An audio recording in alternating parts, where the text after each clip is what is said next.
what is the basic categorization? 0 to 2 months and 2 months to 5 years. 0 to 2 months is called as what? Young infant, and 2 to months to 5 years. Okay. So the approach for 0 to 2 months, that is young infant, is different, and that for a child with 2 months to 5 years is different. Okay. So first, I'll tell you. So what are the basic components? First, assess, classify, and identify. Mainly,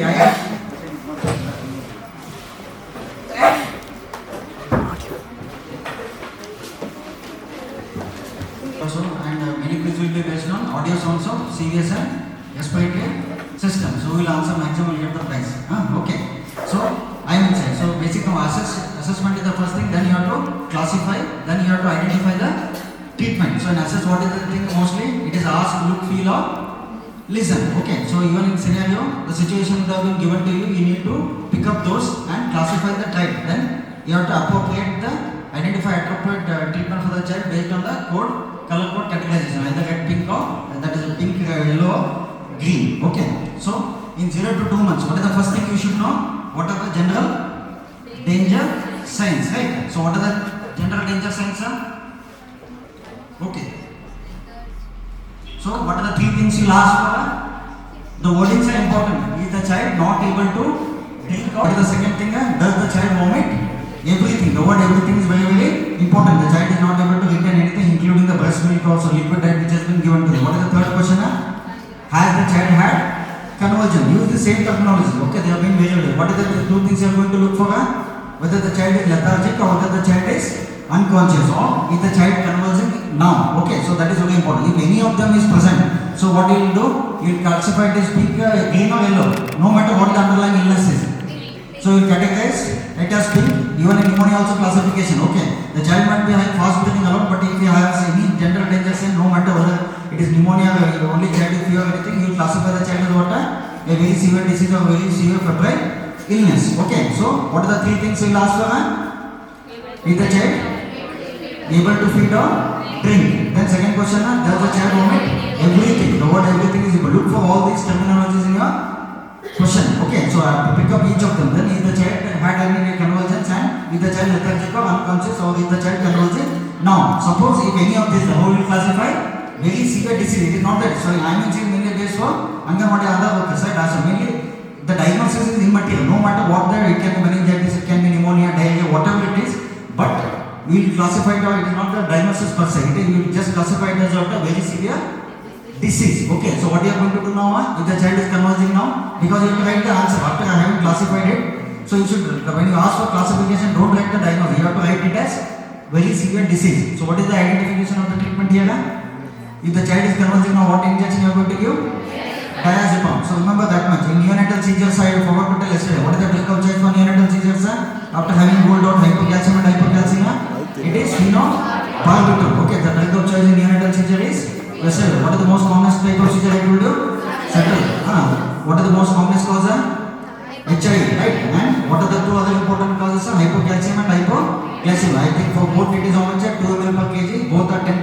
One is dextrose, one is calcium gluconate. Okay, so you have to give diazepam here. Then complete your assessment. Assessment is a complete. I will show the complete chart later on. Then what you are going to do? You have to plan for referral, right? And you have to give, and maybe you have to prevent low blood sugar, and you have to keep the child warm. How to keep the child warm and how to prevent low blood sugar, I will be telling you later. Okay, then refer water urgently to the hospital. All these points should be there when the question is not passed. So the scenario will be given. You have to identify classify the child, and you have to identify the treatment accordingly, right? Okay, now the general danger signs. Okay, so first I will show you, then you decide. So which child is having what all. So what is the child here? Is the child lethargic? First, she checks for general danger signs. So ignore the audio. Okay.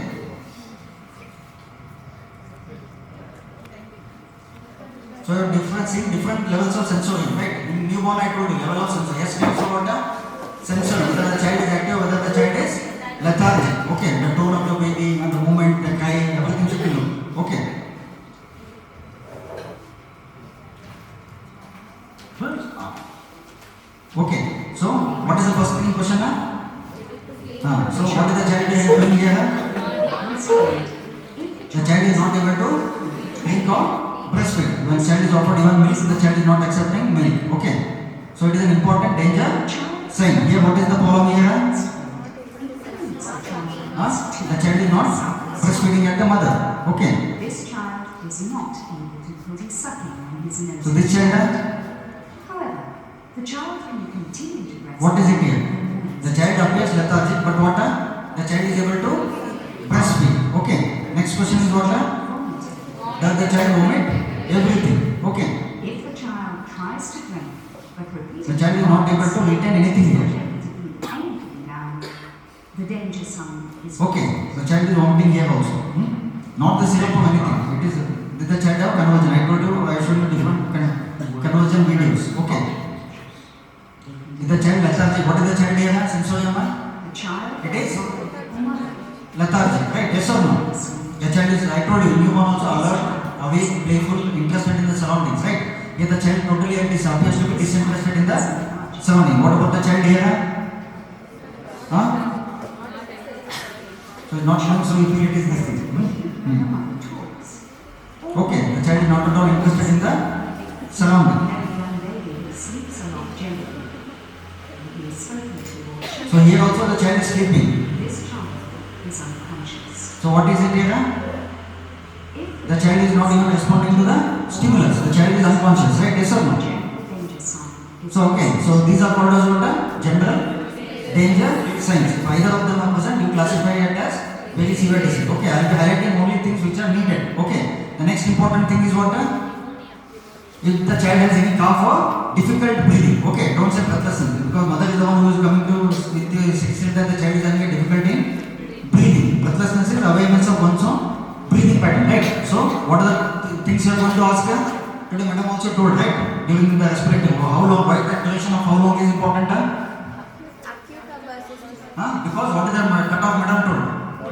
14 days. Okay, so because in RMDC, any cough lasting for more than 14 days should be evaluated for tuberculosis, right? So how long? The only question you are going to ask is about how long? Look at the duration. Cough for 5 days or whether the cough is there for more than 2 weeks. Okay, then look at, listen, there is nothing to feel here. So count the breaths for water, complete 1 minute. Okay, we'll do the test and look for lower chest indwelling. Then water, look and listen for stridor. I'm sure what is a stridor also. Okay, look and listen for any wheezing. I told you audible bronchi is nothing but a wheezing. Without your stethoscope, you should be able to hear that. Okay, then water. Next important difference is water. Check for saturation. If the saturation is less than 90, the older it was put as yellow, but now it has been changed to red category. Any child with the oxygen saturation, no matter the general danger signs are there or not there, if the oxygen saturation is less than, even also COVID also, anything less than 90 was considered as severe COVID, right? So we classify the child as having severe pneumonia or very severe disease. Okay, so that much. Okay, so when do you classify the child as having severe pneumonia, very severe disease? If there are any, if the child has come with a cough or a difficult breathing with or without fever, okay, now the child has come to you. Okay, without fever it can be wheezing also. Most important thing is, if the child is having wheezing, what is the first thing you should do? Now any child with asthma will also have a respiratory distress. Okay, that doesn't mean he is having underlying pneumonia, right? So whether that distress or difficult breathing, whether it will subside with your, what are you going to do for wheezing? What do we do? Whether it mild, you have first category, whether it is mild or moderate or severe exacerbation of asthma. Okay, there in this categorization now, any child with a wheezing, so you give what? Inhaled, short acting, bronchodilators. Okay, so how many times sir, they told you? 3 times. Okay, every 20 minutes apart. Okay, so by 1 hour you have given 3 times, 20 minutes apart. So what you will do? You will reassess the child. Okay, the child which had a cutoff of, so what is the cutoff again? 60, 50 and 40. Yesterday also. Up to 2 months what? 60. Then 2 months to 1 year 50. And more than 1 year, up to 5 years it is 40. 5 to 8 years is 30. At least, but remember 60, 50 and 40. No undergraduate should make a mistake for identifying tachypnea. If they fail to do so, then nobody can help you. Okay. So that has to be there. Then you reassess the child whether the chest injury which was there initially has subsided or if the child is having a decreased rate of breathing. Okay, so that is very, very important. So these are important. Now, after having done that, so if still the tachypnea is persistent or the fast breathing is persistent, so when do you classify the child as no pneumonia? When the file fails to fit into either of them, right? So when do you say pneumonia alone? When do you say pneumonia? Whether the child is having fast breathing or chest injury, or if the child can have both of them. Okay, if chest indwelling alone is fast breathing alone is there, we will call it as fast breathing pneumonia. If chest indwelling is also there, we call it as chest indwelling pneumonia. Earlier chest injury was severe, but now it has been reclassified as pneumonia alone. So either it can be fast breathing pneumonia. So you don't, just because chest injury is there, don't label the child as very severe pneumonia. It is still pneumonia. It can be fast breathing pneumonia, or it can be chest going pneumonia. So treatment will come to later. So when you classify the child as having severe pneumonia, very severe disease, if any of the general danger signs are there, then stridor in a calm child. And what is the third? If any of them, it is all, that is important. Okay, so both can be there. So SpO2, if it is happens to be less than 90%, okay, less than 90%, what you are going to do? So remember, 0 to 2 months, now it is very, very 0 to 2 months or 2 months to 5 years. What is the first thing you have to do? Infection. You have to, what is the first thing you have to write in the exam? Give antibiotics, first dose of antibiotics. The antibiotic is same, don't confuse. It is what? Ampicillin and what is the route of administration? So a peripheral worker cannot put IV line and give injection. They are not trained, but at least they will be trained for giving a IM injection. So it is IM ampicillin and IM gentamicin. The first dose has to be given then, because the giving first important. The first level of life is post any sickness is very, very important. Okay, the dose of antibiotic itself can save be a life saver for the child. What is the second thing you are going to write? Give first dose of antibiotic, then refer the child urgently. So during the referral, what all you should be taken? Provide oxygen if possible, because the saturation is less than 90%. Now most of the ambulances are open, and if wheezing is there, you are given a trial, but still if it is in there, you have to give a trial of, again I repeat, one more bronchodilator before the transfer of the child. Okay, then if the child is having pneumonia alone, what you should do? What you will write? What is the first thing? Give water, oral amoxicillin. Oral amoxicillin for how many days? 5 days. What is the dose of amoxicillin? So it is 80 mg per kg per day divided into 2 doses. So 40 mg per kg per day into equal divided doses. So exam we expect amoxicillin. Then for how many days? 5 days. Then what is the dosage? 80 mg per kg per day or 40 mg per kg per dose into 2 times per day. Okay. Then what you should else do? Now it is there. So most important thing is what? Follow up after. So any yellow, always the child should be followed up, because the first breathing is there, chest in. What has happened to that after having started the antibiotics? You should only liaison. The mother cannot count the, you are the one who have counted the respiratory rate or categorize the child as pneumonia. After how many days you are going to assess the child? After 2 days, right? After 2 days, you should recount what has happened to this fast breathing, what has happened to the chest indwelling, because of that only I classify the child is having pneumonia. Usually any antibiotic, if there is a response, it will respond by 48 hours after having started the antibiotics. Okay. Suppose if there are no signs of either of them, either pneumonia is also not there, severe pneumonia or severe disease, what is you have to do? You have to give local remedy. There is no need for any oral antibiotics. Okay. So most important thing is what? Here you address follow up after 5 days. If not improving, it is not that the mother has to compulsorily come. Okay. And most importantly, what you should advise? Advise the mother when to return immediately. Just don't send the baby home saying that you come. If 5 days you see, if it is not improving, then come. It is not like that. Okay. If you see if it is not improving, and when to return immediately. I tell you what are the condition where what all you should be telling, both in young infant as yesterday I told you what are the danger signs in a newborn. When you should always counsel the mother the danger signs in a newborn. If any of them are there, the mother should immediately bring the child. Okay. And when to return immediately is very, very important. Follow up here also, follow up after 2 days is there, but if the child, you should also tell the mother when to return immediately. Okay, if the child is having refusal of feed, vomiting, or any convulsion during, she not have to wait for 2 complete days. Okay, for the response to be there. Okay, some pneumonias can progress very fast. Okay, so what is chest indwelling? What is chest indwelling?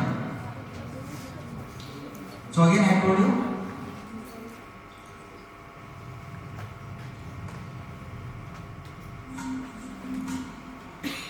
To start breathing. Indwelling. So what is there? What is there? This chest. Looking only. So lower part of the chest should move inwards with what? Inspiration. So chest indwelling definition, WHO definition is what? The lower part of the chest should move inwards with inspiration. Okay. Ideally both should move outwards. Okay. So you should count for complete one. There is no shortcut. 15 seconds into 4. That should not be done. Okay. So here the child is on water, both fast breathing as well as chest indwelling. Here are examples of babies with silent out-breath. Here water, chest indwelling is not evident, but if the child is having a fast breathing, here it is more evident. Okay. And other one more sign is what? She has Playing of chosen Ela Nasa, but that is not included in your IMNC categorization. Okay. You can see, right? Playing of Ela Nasa, right? I told you, tachypnea with distress. When do you say distress? I told you yesterday, right? So here what is that? So you can see difficulty in breathing, right? Along with chest indwelling is present. So it is a newborn here. So you can see what else here? Xiphoid retraction also. So what is the cause? If it is a preterm in this child, what is the first thing diagnosis you will make? Preterm respiratory distress syndrome. Okay. The health worker for oxygen. Notify the hospital. Okay, now you count the respiratory. Counting the respiratory rate is very, very important. Husband, I'm headache. When a baby is So in the baby's crying, don't count the respiratory rate. Okay, so this is what is chest indwelling, right? Here it is moving outwards. There is no chest indwelling. distinguish the mild chest and joy as sinus. So here it is there. You can see what is the difference. Okay, so that is chest indwelling. This child is without the chest indwelling. An easy way to find. Okay, so just count the respiratory. If you are finding different classic actors, you can see the abdominal movements. Okay, Now for ready? so you should count now. Now. It is at 1 month old baby.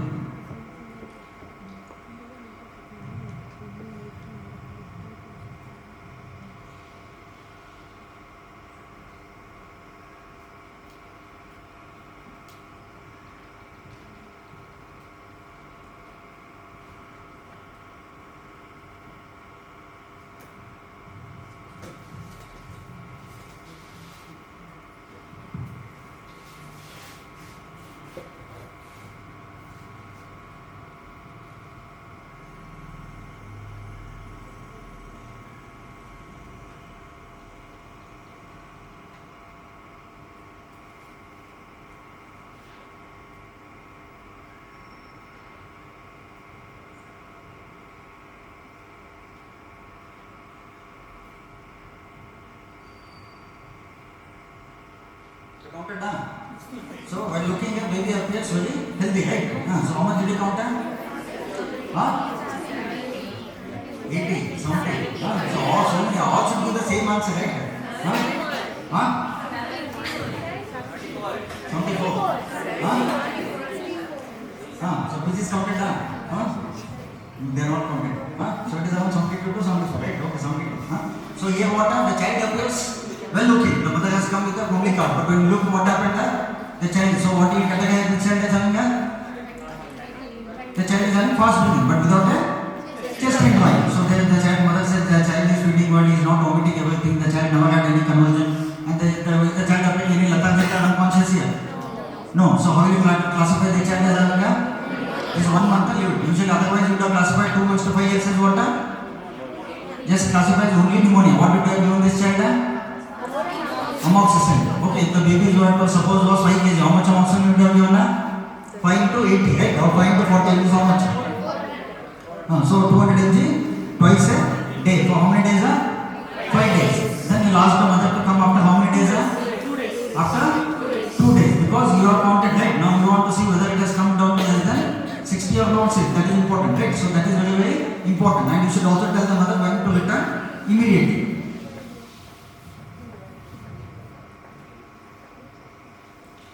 Now coming to diarrhea, right? So diarrhea. So what are the basic difference? So they lost how long? One more thing I forgot. There was pneumonia. This RNTC. If the duration happens to be more than 14 days, that should not be forgotten. Okay.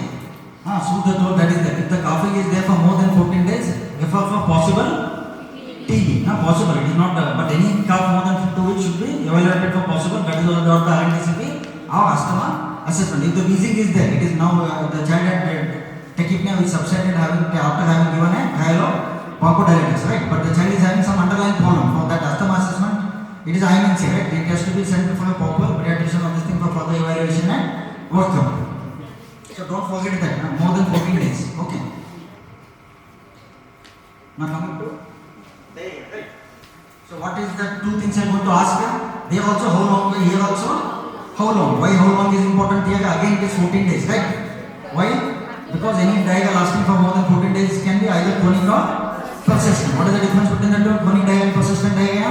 All exam going, Here in I means what is the persistent diarrhea is there or chronic diarrhea is there?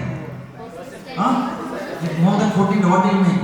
Sorry, more than 14 days I can make chronic. So it is, what is the difference? Why it is persistent here? This is why only persistent is given, why not chronic is given?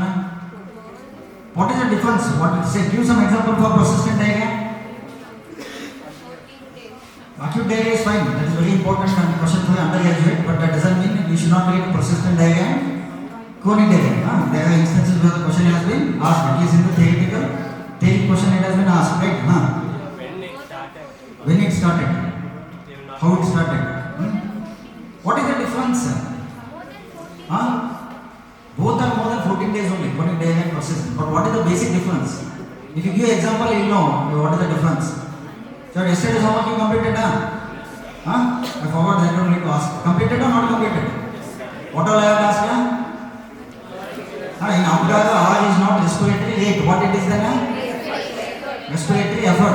So most students say R means rate. It is not rate, respiratory effort. So when do you give score of 0, I told her? In Abgaga, when do you give score of 0? And there is no effort at all, right? When you don't read, you have to use 0 only. So when do you give score of 1? But Elizabeth Madam is always, I tell you, give no student 0 mark. I tell you why. He has come with the hope that he will pass. Hope is the greatest thing in the rest of them. At least for that confidence, you should give 1 mark to the candidate. No candidate should give them 0 marks, right? So you also don't give any candidate 0 marks. Okay. Even if you write anything, at least I give half a mark. Even theory also. Because he has attempted the question, right? What way was that? Okay, persistent and I think you would have read at least by now. And don't make Abgal. Abgal is very important for an undergraduate. Don't keep looking what is Abgal score in the exam. So, what is the difference? Persistent versus chronic diarrhea? What is one of you out of 100? One example. Chronic diarrhea, one example. See, hardly 2 months for your exams to go. And big chapter is there in OPG. Yes, sir. None of you are as a batch. Still, we'll go and read at least. Sir. So if you know the example, you will know what is the underlying cause. So what is the difference between persistent versus chronic diarrhea? Okay, look to that. Okay, then you have to, is there blood in stool? Why blood in stool is important? Decent, right? So any bloody diarrhea is usually tenesmus and all will be considered to be decent. Again, we have discussed what is the issue, but most important to consider is Shigal and other things. Okay, then what we look and feel? They will listen. As writer, I think I didn't show you the video, right? I will show you the letter. Okay, so look and feel. There is no listening here, right? There you have to count and listen. Here you have to look and feel. Okay, that is very important. What do you look for? Look at that child general condition. What general condition you are going to look at? Whether the child is lethargic or unconscious, or whether it is a part of the danger sign also, but here also, whether the child is restless or irritable. Then what you have to look for? Synchronize. Then look for the child's ability to drink, whether the child is drinking eagerly or whether the child is drinking normally or whether the child is drinking poorly. Okay, then what is the last thing? Skin pinch. Does it go back immediately, whether it goes back slowly or whether it goes back very slowly. Okay, so simple thing. What are the then? You have to classify it as severe, some or no. Again, student classify mild, moderate and severe. If you say mild, moderate in the final exam, then nobody can help you. Okay, it is no dehydration, some dehydration and severe. It is not mild, moderate, the classification is there. That is for different but as an undergraduate, you should know no dehydration, some dehydration and because we are asking plan A, B, C. Plan A is not for mild. Okay, so mild dehydration is not there. No dehydration, some dehydration and severe dehydration. Okay, so you like pneumonia also when it is not, when it is neither severe neither some. Okay, then only classify. It is not the reverse way. No some or severe. Severe include some include only then you classify the child as no dehydration, just like your pneumonia. Okay, how many things you should look for? 4 things. How many should be there to classify either of them? 2 of the 4. Okay, what are the 4 things which are there listed there? Whether the child is lethargic or unconscious. It is part of the general danger. Here, general danger sign is not mentioned. Okay. So it is So again, the pneumonia, what was the GD or general danger signs or SpO2 or stridor in a council. Fast breathing was not taken into consideration. Okay, here if the child is lethargic or unconscious, sunken eyes, if not able to drink or drinks very poorly, and if the skin pinch goes back very slowly, you classify as what a severe. So plan C, IV and fluids has to be put, you have to do urgent referral to the child. Okay, so antibiotics. Like pneumonia, don't try first give first dose of antibiotics. Okay, most of the diarrhea, the etiology is viral or bacterial? It is viral. Only blood in stool there, it is an indication to start antibiotics. So don't like again you are saying you have classified the child as severe dehydration. Again the answer would be when you identify give first dose of ampicillin and gentamicin. If you write that, you are not going to get the marks. Okay, so you have to write a referral, and most importantly, plan C has to be that. Plan C has to be there. The urgent referral has to be there. If the child is conscious enough, we can give ORS on the way, and most importantly, cholera. That will give. Okay. Then when we say some dehydration, again it is four things. What is the difference between the first four things here and there? Unconscious and lethargy has been replaced by what? Restless and irritable. Sunken eyes remains the same for both. Poorly is replaced by eagerly and thirsty. Then skin pinch very slowly, and here it is very only slowly. Okay, that is the basic difference. Okay, so then you classify the child as some. Again, plan B is what is here. Then we'll come to that. Okay, then here again follow up is not needed because why? Some dehydration you send the baby home or no? There in pneumonia what happened? You started the antibiotic and send the baby home, but you wanted to know what has happened to that respiratory tract. So you always ask the mother to follow up after 2 days. Here, what you will do? Some dehydration again in the exam. Counseling station will be there. Question will be at 1 year old child with a weight of 10 kg has features of some dehydration. Kindly counsel the mother. So we tell her do that, do this, all up, then go home and come back when you wish. That is the student's answer. So what you have to do? So what the dehydration is there. So where you want to get it at home or in the hospital setting or clinic setting? Where you want to treat this dehydration now? What is plan B? 10 kg child in counseling. What do you do? What is plan B treatment? Plan B, how many times you have told? Plan B and 10 kg child, how much ORS you are going to give? 1000 ml. Sometimes we feel who is smart enough at you. You should be smart to pass you or you are smart to pass yourself. Or should be so smart that you should ask such a question that all students can answer. So like what is the spelling of pediatrics? 75 ml per kg, right? 10 kg means how much? 750 ml. This 75 ml per kg has to be given over how many hours? Over 4 hours. So where you want to give that over 4 hours? You tell the mother, you go home, you see yourself after 4 hours and then decide that. Then you will ask the mother to come back. It is not like that, right? You should always tell, I am going to give you a 1 liter of ORS. In that take some 50 ml and you have to give slowly over a period of 4 hours. Plus what is that additionally? Any ongoing loss also has to be in that 4 hours. That doesn't mean child will not go another bout of loose stool. So that has to be your plan. What is plan A treatment? For a 1 year old child, how much ORS you are going to give? Plan A, 1 year old child. 102, up to 2 years it is 50 ml. 2 to 10 years it is 200. 100 ml. So 50 to 100, then 100 to 200 ml. 50 to 100 ml is up to 2 years of age. So you should tell the mother, at least give 50 to 100 ml of ORS. So that has to be given this. So we have to be in the hospital setting. Then you should reassess after 4 hours whether the dehydration which was there has been corrected. Only if it is corrected, then you should send the mother home along with plan A treatment. What are the 4 points in plan A treatment? 4 principles of home treatment. Home treatment. What are the 4 points? Give extra fluids, then give zinc, then continue breastfeeding, and second last important point is what?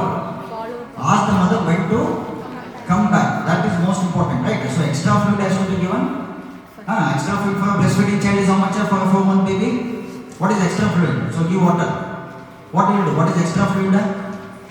Feed more frequently and for a longer duration. Even you can give clean water also. But for a child older than 6 months, what you can do? You can give other homemade water. What is water? Oral rehydration therapy, right? It can be form of green coconut water or ice Ganji water. Okay. So anything can be buttermilk like that can be given to the child. Extra fluid, giving zinc supplementation. What is the dose of zinc? Dose of zinc for a 1 year old child. What is the dose?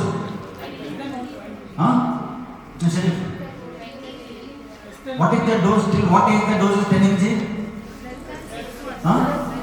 Less than 6 months. 2 to 6 months it is 10. Thereafter it is 20. Government they give here they give a 20 mg tablet. Okay. For more than 6 months you should tell whole one tablet. For 2 to 6 months you should be telling half a tablet. Okay. 10 mg is half. Okay. So extra fluid, give zinc supplementation, continue breastfeeding, and most importantly when to return. Okay. So any of them you classify as some dehydration. That is plan B treatment. Then because you have corrected the dehydration and then sent the baby home. Okay. There is no dehydration anymore. Then you ask the mother to follow up after 4 or 5 days if not improving, and also most importantly you should ask when the mother to return immediately. Unlike in pneumonia, it is not mandatory for the mother to follow up in 2 days because you have corrected the dehydration, then only send the baby home. Only if the mother is not willing to stay, only then you should be asking her to come back. Okay, that is written in when no dehydration means what? Simple, plan A. Plan A is what? Giving ORS, give fluids, zinc supplementation, what food to eat, and that is plan A. That will come to later.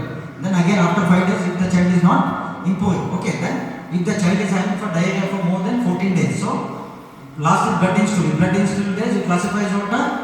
Dysentery. What is the antibiotic to be prescribed? Cefixime. What is the dosage of cefixime? Around 10 mg per kg per day. Again 2 equal. At least these two antibiotic dosage you should mandatorily be knowing. Okay, then give 6. So it is persistent diarrhea, and if it is dehydration is present, no matter mild, somehow anything, so means somehow severe, you classify the child as having severe persistent diarrhea. Usually undergraduate we don't ask this one, but at least this one, and this classification is very very important. Okay. So I told you. Then coming to Stridor. Stridor, just look at, listen to the audio. Stridor is inspirator, expirator. So it is upper level, inspirator, right? These can be inspirator or expirator. Breathing in. Therefore, we decided that Petty does have stridor. So look at the sound. The child is taking breath, he is having the sound. This is, So that's in many cases of two-tooth stridor, right? So again, what is the cause of stridor in the child? Undergraduate level. Sudden onset stridor, we expect only one answer, foreign body, right? If the history is given like a child is having fever, cough, running not previously, now he has come with a stridor. So what is the most probable diagnosis? Pneumonia. So tell answer as croup, right? Acute laryngotechnic bronchitis. Another thing you have acute, usually croup will occur in younger age, less than 3 to 4 years. Usually epiglottitis usually occur in older child, 4 to 7 years of age. Okay. Stipple sign, that all things you know, right? Epiglottis. Thumb sign. So usually there will be suprasternal recession.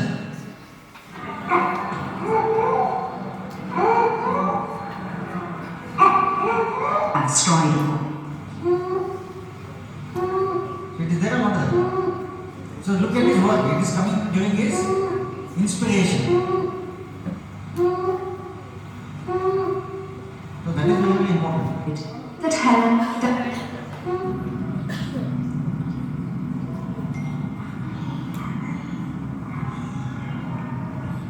What do you call that?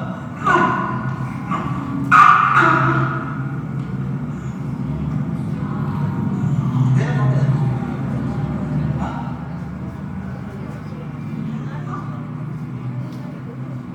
Here it is not there. So tell me this one, look carefully, this one is simple.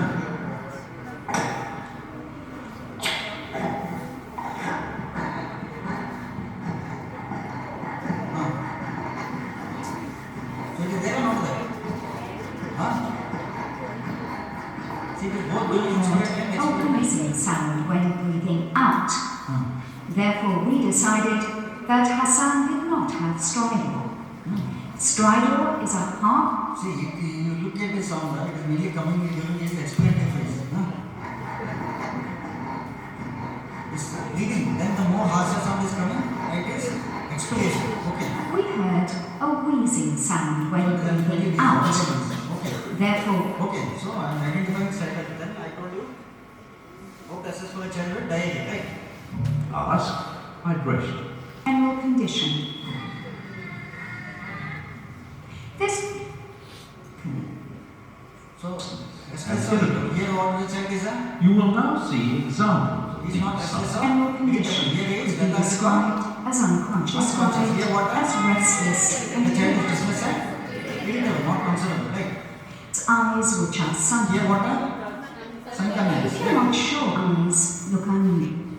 Here no sunken eyes. Drinking poorly. Is he drinking eagerly? Normally, Yes. eagerly or? Or does he drink normally? So he is drinking normally here. This Here, the child is not child drinking is not able to drink. anything. Here, no. So it's very much thirsty, right? This child is drinking normally. Okay. He is not thirsty. Does it go back immediately? So skin pinch, I told you where to look for Locates skin the pinch. area Don't on the of hand. action. Your skin is not going on the hand. Between the umbilicus and the flank. Between that, vertical or horizontal. So you have to lift vertically. Don't pinch the skin. You have to buckle the skin like this, or you have to do it like this. Then hold for a few seconds and leave it. Okay. Halfway This is the ideal between the method. umbilicus and the side of the abdomen. Place the thumb and first and not across the chest skin for 1 second. And then release it by separating your thumb and So first immediately it finger. has to go back. Slowly means usually around 2 seconds. When you More than release that, the it's skin, very slowly. with this Here child, what? the It is skin going back goes back slowly slowly. in less than 2 seconds. With this child, the skin pinch goes back immediately. Okay, the moment he leaves, it is going back.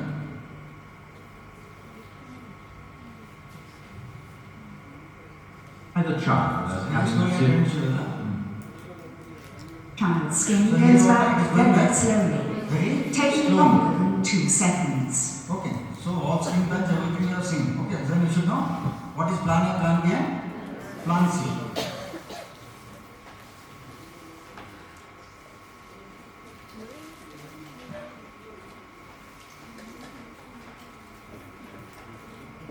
So plan A, I told you, right? What are the 4 things? Extra fluid.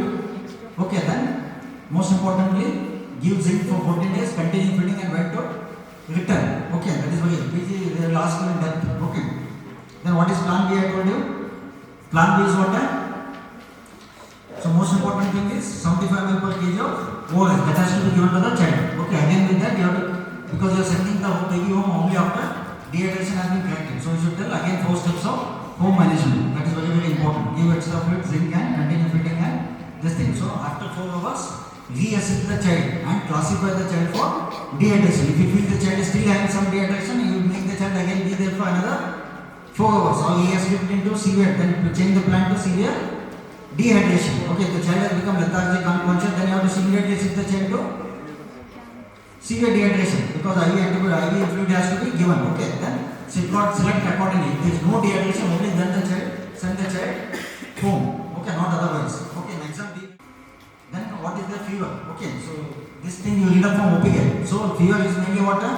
When you classify the child as having very severe febrile disease, this they might not ask. They might give a child.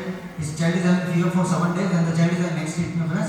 Classify the baby. So any child with danger sign or neck stiffness, you classify as what? What is the only difference here? Very severe. Write one more word. What is that?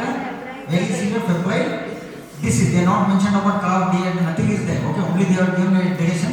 So it becomes febrile disease. So what is the antibiotics again?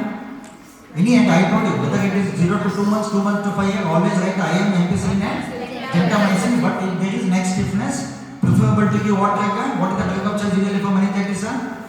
What do you do? It was asked in the page and page is complained that it is different in IM and cell. Madam had written IM ceftriaxone, right? Yes or no? So you have to tell what?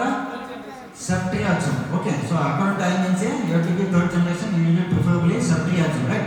So we will tell either IM, ampicillin, gentamicin, or you can write IM ceftriaxone. Okay. We need not have to know the dosage, but at least know the antibiotic which to be given. Okay. Then it is highly endemic. Then you have to classify malaria suspected. This thing. Then most important thing is they might ask you a possible dengue scenario. Okay. In dengue, usually fever will last for how many days? Usually maximum 7 days, right? Not beyond that. Okay. So that is why if any dengue is there, okay, they are like the patient has come from during the dengue season and the child is having fever for usually 7 days and continuous fever for 2 to 7 days. If more than 8 days, don't write this column. Okay. So don't make a diagnosis of a Dengue fever. Okay, then what are the warning signs in dengue fever? WHO warning signs are different. I may say almost the same. What are the warning signs in dengue fever?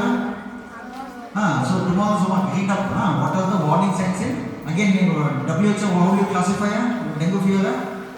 Dengue fever without warning signs, dengue fever with warning signs, and severe dengue. Severe dengue includes what are dengue hemorrhagic fever, short syndrome, and severe multi-organ dysfunction. That is, again it is class A, class B, and class D. Again, dengue fever very very important theory question for a undergraduate. It can come as a long question, so read it very very carefully. So again, there they cannot measure BP and all. Here what I may say, there is no use of stethoscope and BP apparatus. Everything is just on looking, listening, and feeling. Okay, so that is the only thing. So we cannot measure BP. So don't take narrow pulse pressure as a marker because they are not trained to measure blood pressure. Right? Look for follow what are the cold extremities. Cold extremities means body the patient might be in shock or compensated or decompensated shock. Then severe abdominal pain, because in dengue fever what will happen? There will be plasma leakage, right? The hematocrit will increase like anything, and there will be plasmic circulation will be impaired because the more the thicker the blood, the sluggish the flow, right? Viscosity will increase. That is why the flow will be high. The patient will have relatively intestinal ischemia, right? So they will have persistent vomiting. That is why that importance has been given to severe abdominal pain, bleeding from any side, skin, mucus. If the child is having mucus, then a positive tonic way test. Okay, this of course requires measurement of BP, but more than 10 per square per. What is tonic way test? You tie the BP curve, rise the blood pressure between systolic and diastolic between, hold it for how many minutes? So at least 5 minutes. Then you have to look after how many minutes? After 15 to 20 minutes at least. Okay, don't look immediately. Then if you draw a square inch box, if there are more than 10 petechiae, we call it as what? Positive tonic test. It might be absent in severe dengue. That is different thing. Okay. Then another question can possibly ask is what? Measles. Okay. So this scenario usually they will give a child with a passes. What are the 3 C's in measles? 3 C's. Cough, coryza, running nose, and conjunctivitis, red eyes. Okay. They may not use this term. That they might give a hint that a child with fever, red eyes, coryza, running nose, and cough has the. So most important, what are the 2 things? Look for mouth and are they deep and extensive, or there is pus draining from the eye. So if the question is there, so if they say there is a pus draining from the eye, or the child has a deep extensive oval ulcer, so classify the child according to eye inside. How do you classify? Any general danger sign or clouding of the cornea and deep and extensive, not the pus discharge. If there is clouding of the cornea along with what? Deep and extensive, what do you call it as? Severe complicated measles. Okay, then what do you have to do? How do you treat vitamin A deficiency? What is the dose of vitamin A deficiency? Prophylaxis everybody knows, right? Starting from 9 months till 5 years, every 6 months. So total how many doses will be there? Total how many? 18 doses of hormone. So 5 years ಅಂದ್ರೆ say every 6 months 10 doses. But now start பண்ணதே 9 மாசம் கேட்டா. So -1, right? 9 doses has to be given. Then you 50 lakhs. So each 1 ml is how many ml lakh units? 1 lakh international units, right? So 1 lakh has to be given every, depending upon the age, either 50, 1 lakh or 2 lakh, depending every 6 months, right? Now the question is, a child, 2-year-old child has come with a Bitot spot. How do you manage the child? Last girl? In the whole hospital, specs. How do you manage the vitamin A deficiency? A 2-year-old child, simple question to the exam. Your hospital station has come with a vitamin A Bitot spot. How will you manage the child? First, what is the dose? 2 lakh. 2 lakh with ml. 1 ml is 1 lakh. 2 lakh and 2 lakh, 2 ml കൊടുക്കണം കേട്ടാ. When you, how many doses are you going to give? 3 doses, 2 doses, 1 dose. Okay, 3 doses has to be given. So right, 2 lakh or 2 ml, 3 doses. So what is the duration? How will you give these 3 doses? Boys? Anybody? Abhijit? Someone here missing arm? Abhijit here. How do you give that 3 doses? So you give today, that is 0. When is given is 0. In the rabies also, what when you give the first dose is not that the bite of the dog. Okay. 0. There it is. 0, 1 and 4 weeks, 28 days. Earlier it was 14 days, now it has been. Even SAM also will come. Okay, so vitamin A given. Then in measles, how will you give? This is. What is the dosage of vitamin A in measles? It is for 4 weeks, 28 days. How will you give measles? You give vitamin A, it is not for the treatment. Okay, clouding of cornea is there. give the first dose of vitamin D. Then IV, ampicillin and gentamicin also have to be because they are deep and extensive ulcer. Okay, then how many doses? Only 2 doses has to be given today and tomorrow, next day. There is no need for a 4th week supplementation. Okay, then if there is first training or only mouth ulcer but which are not deep and extensive, what you will write? Measles with either eye or mouth. What is given you write? If eye is given eye complication, if mouth is given without deep, write it as mouth complication. So what will apply for the mouth? Again it has to be 2 doses of vitamin A. Then what will apply for mouth ulcers? Gentian violet. Okay, so don't forget gentian. For eye ointment usually what? Usually in eye means tetracycline, chloramphenicol, eye drops are preferred. Okay, so just remember this much. And measles, nothing is there. In the last 3 months they will classify it as only measles. Give a dose of vitamin A alone. This question is for a 1-year-old female, weight is 5 kg, has a diarrhea of how many days? 5 days. Okay, there is no blood in stool. Her temperature is 38. That means no, she does not have cough or difficult breathing. She is appearing what? Lethargic. Okay, then her eyes are sunken. Then she drinks poorly. Okay, then when offered some, her skin patch goes back slowly. Okay. Till here, we will leave the last sentence. Tell me what is the diagnosis till here?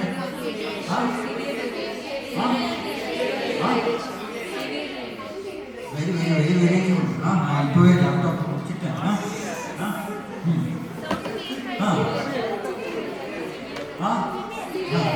What do you think?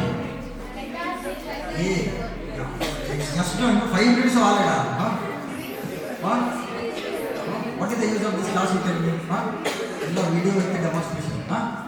See, child is lethargic, her eyes are sunken, she is drinking. 3 out of 4 are there.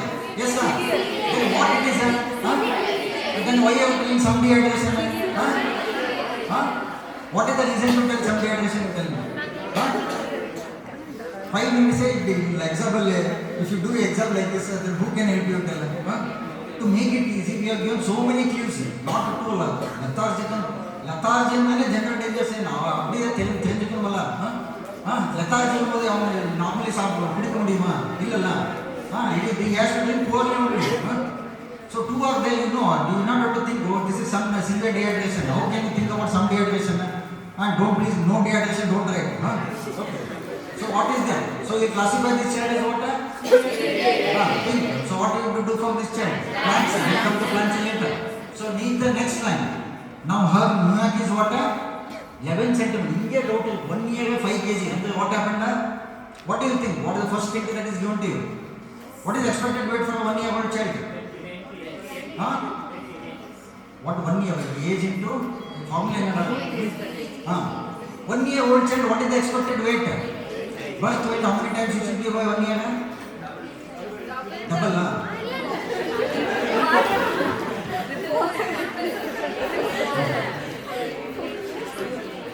1 year weight double. Yesterday so nicely that order weight will double by 4 to 5 months. It is triple by 1 year.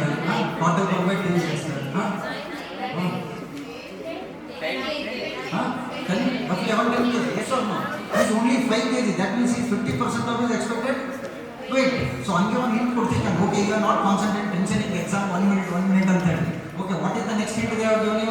Miyake is 11 centimeter. So what they are telling you? And there is no edema of the feet. Okay, to make a diagnosis of some, how many criteria should be fulfilled? Any one is also enough. What are those? Either waist less than -3 centimeters or less than 70% or mid upper less than 11.5 or there is edema of the feet. So to make it pass, we have given one simple sentence. It is 11 centimeters. So what it is? Sand. So if a diagnosis is now, if you had read, at least I would have been happy if you had read the severe dehydration marks to the class. Some will do marks to the when you write some automatically, this is wrong, this is wrong, this is wrong. How can you give marks? Tell. What is the treatment? What is the diagnosis now? So read the question very in exam. Either this move to weight, you ignore the weight, you ignore whether, just look whether edema is there. What is happening? Only 2 things you look. Your intelligence wants. What is the hint given here? Don't bother 5 years, 11 kg, 1 minute we will give. In that we also know we cannot calculate what is the wasting. Do you think we don't have common sense when you are setting a question now? Huh? See, NEET, why our students don't get the same thing? They are not getting the question only in NEET exam. Then how will they get the answer? Adike mukha students what? They don't get good sense. Only if you are intelligent, you are going to get them. Start applying your brains. That is very, very important. So here length is given something. We are not expecting a student in 1 minute to calculate what is the length, height is number, the weight and we also know that. It is, that is why we are given the other hint. What is the other hint? There is no edema, and we are given one more important level. No matter what is wasting on second or third or first standard deviation, no matter what, you are going to classify the child as what? Don't bother about his weight or height. Just look at his mu and it is less than 11.5. It has to be 7. So how will you classify now? So if you are going to get 0 marks. So what is that?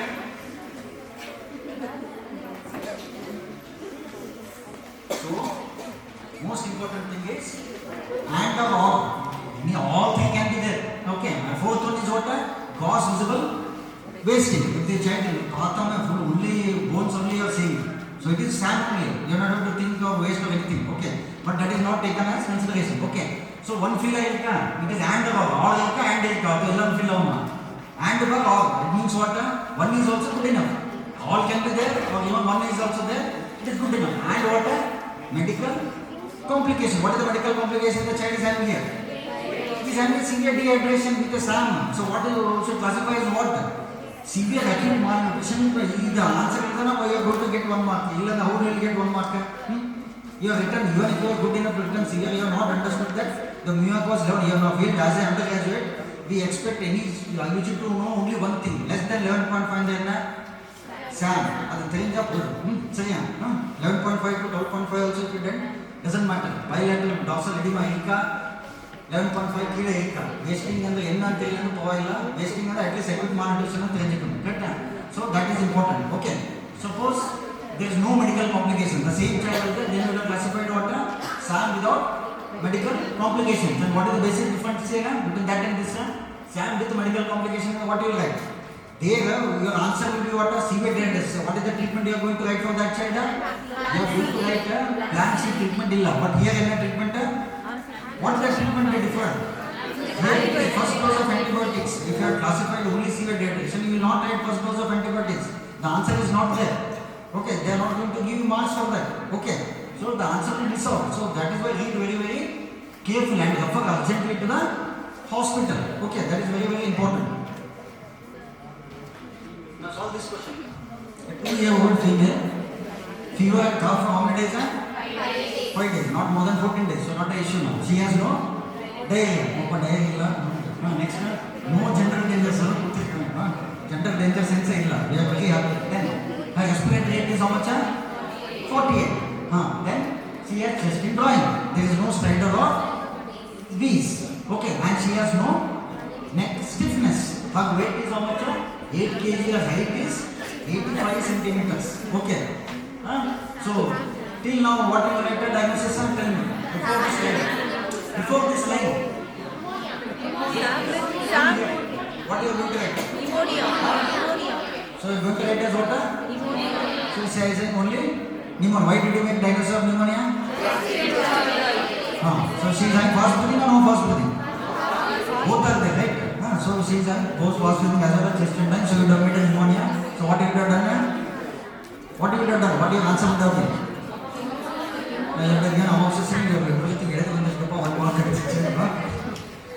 But the next line is what? So again, don't we are only trying to know the presence of mind of the undergraduate. Okay, so one board statement, what is that? Is 11 centimeter and there is no edema of the feet. So what it is now? SAM with what? So you can now diagnosis treatment. The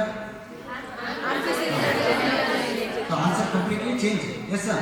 So you will get 0 marks sir. If you write SAM with the medical complication, you are going to get just look anywhere 11.5. Next no edema ilka.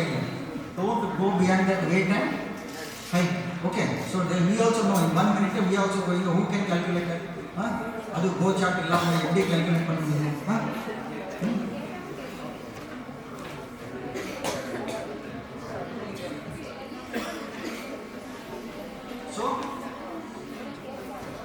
what is moderate acute malnutrition?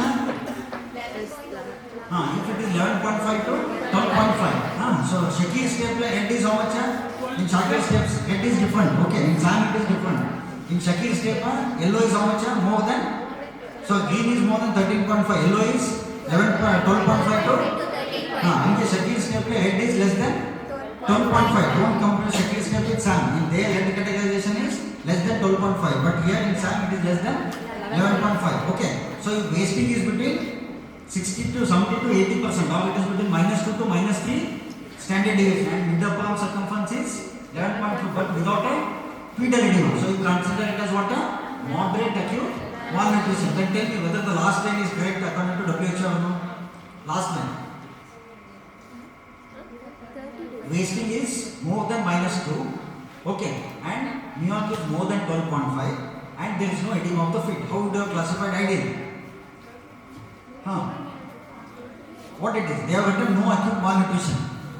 True or false? It is there. It is made for a different reason. But as a medical student, as eligible management sir, nutrition specialist, so tell me what it is.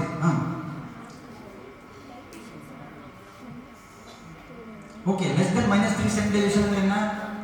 Wait for wasting sir. -2 to -3 enna? So -1 to -2 enna?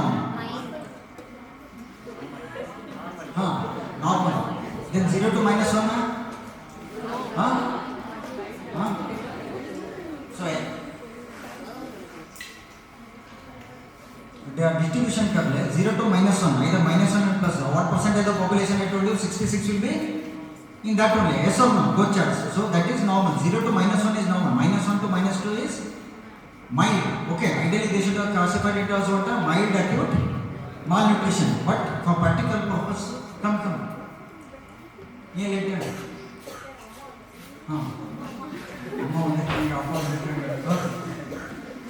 అదే interest. So -2 to understood.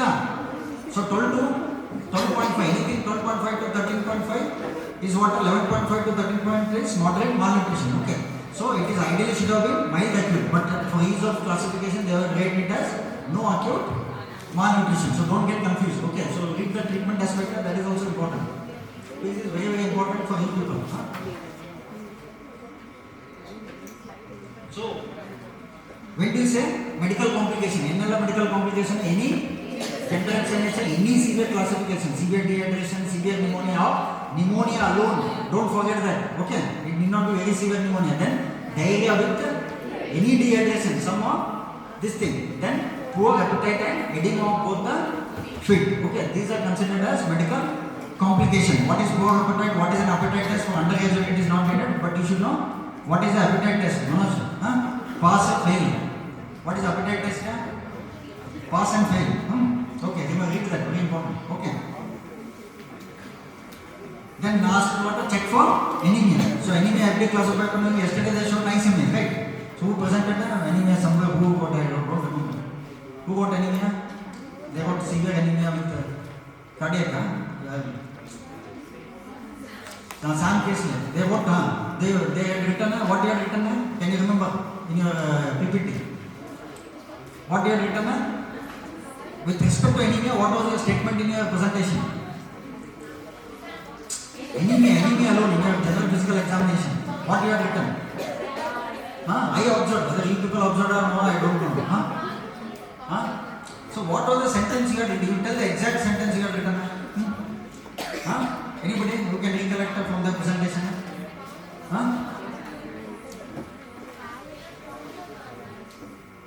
What was the sentence? Anybody can remember what they presented? See, that is the problem. I tell you, even law books are 10 pages right on your own. I tell you, nobody on this earth can believe it. Nobody on this earth.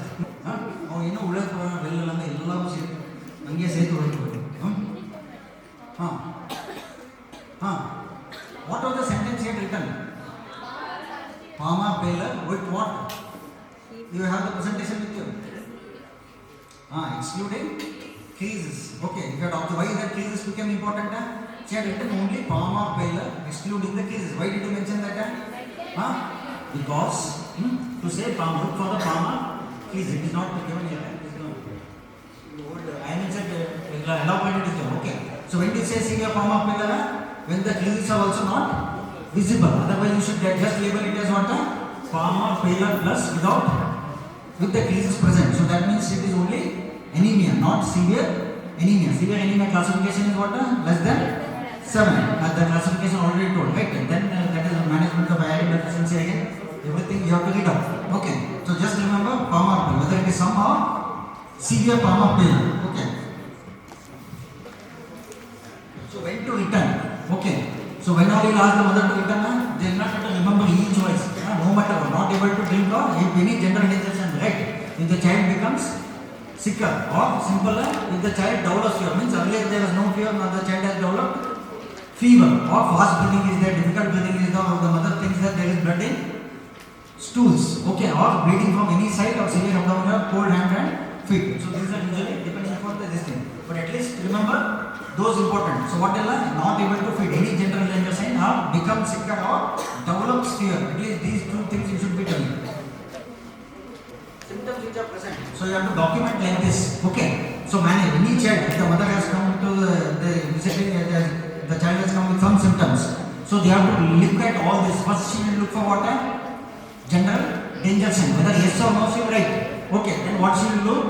She will ask each question to the mother. Does the child have cough or difficult? If it is there, she will fill up the column. If there is no written there, you will not have to go to the rest. If it is yes, then you have to fill that column. Okay. Then we will ask the mother, does the child have diarrhea? Okay. Then whether yes or no. If it is yes, then you have to fill up the rest of the column. Okay. Please you should have a copy of this. Then does the child have fever? Then is it dengue season? Then measles? And does the child have ear problems? So ear problems are also categorized. So read about ear. Very unlikely to ask her. Then check for malnutrition and then check for anemia. Then check the immunization status of the child. The new immunization schedule again I told you, right? So be thorough with the present immunization schedule. Only the NIP, means the National Immunization Program. We don't want anything. No IP is needed. Okay, FIPV, 2 intradermal I told you, 2 are over, rest of most of the intramuscular excepting for the live which has been given by subcutaneous. Okay. So after having done that, then you should give the complete diagnosis. What is the problem? So you have to assess the child entirely. SAM is the all the columns should be filled up according to IMSA. Then you have to give the final impression as to what the child is having. Okay, now coming to 0 to 2 months. Okay, that has been made much more simpler now. So usually they might give only the one possible scenario. Okay, usually they don't look for anything else. Okay, so when do you say possible serious bacterial infection or a very severe disease in a young infant? Okay, so look, listen is there. Just remember these points. Don't have to again confuse yourself. Only for 2 months to 5 years you remember what to ask and what to look and listen. But here usually it will be only a question. You have to pick up from the answer. So if any of more, how many should be there? 1 or more is good enough. Okay. So if any of these points are given, how many points are there? Just count there. Earlier it was 10. How many are there? How many are there? So out of 7, if any one is there, so you classify the new young infant as what having a. Earlier it was 10. Now that has been reduced to 7 because pneumonia has been pushed down. Earlier anything we know that we will come to that. So what is the first thing? Not able to. There is no danger sign for young infant. Remember that much. So the concept of general danger sign is applicable only for 2 months to 5 years. Not in a child less than 2 months of age. Young infant. Okay. So what are not able to feed at all or no feeding well, not feeding well. Or not feeding well is also important. Means baby is feeding, but the mother feels that it is not feeding well. There it was what? Inability to drink or feed. Here it is either inability to drink, breastfeed or not able to, or baby mother says that it is not feeding well as used to baby, or conversion, that was also there, here also. Then fast breathing. Okay, so most important is what? 60 per minute or more in an infant less than how much? Less than 7 days. Okay, so between 7 to 59 days. Okay, the rate alone is more, but the child does not have any of the above 7 things. Okay, so you classify it as what?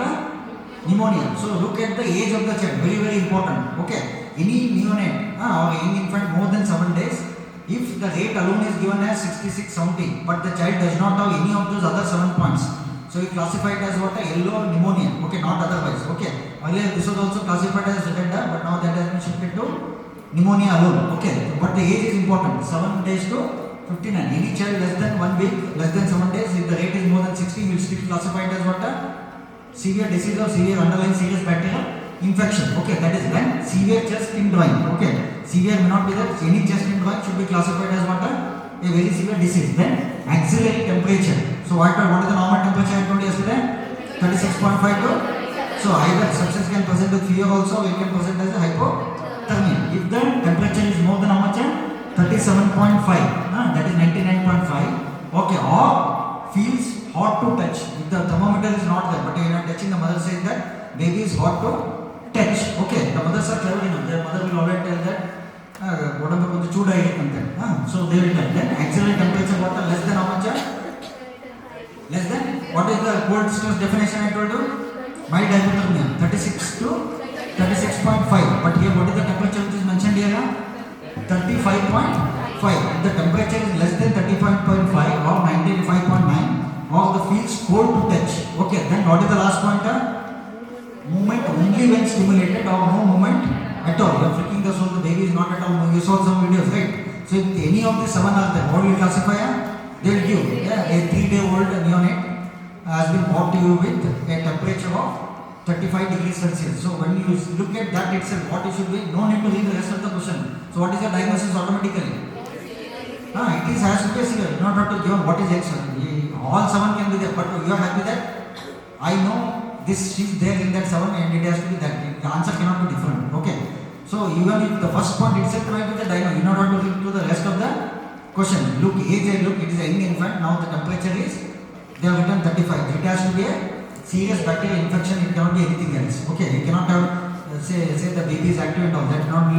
So even if you don't read the rest of the part, the answer has to be that. Okay. So if any of them is given, but most important thing is know this important point. Okay, 7 to 59 days, it is more than 60. But if they don't have chest skin drawing, you classify it as what? Pneumonia alone. But more than 7 days with the chest skin drawing, you classify it as what? Possible serious bacterial infection. You have to evaluate for that. Again, what is there to be given there? What will you write?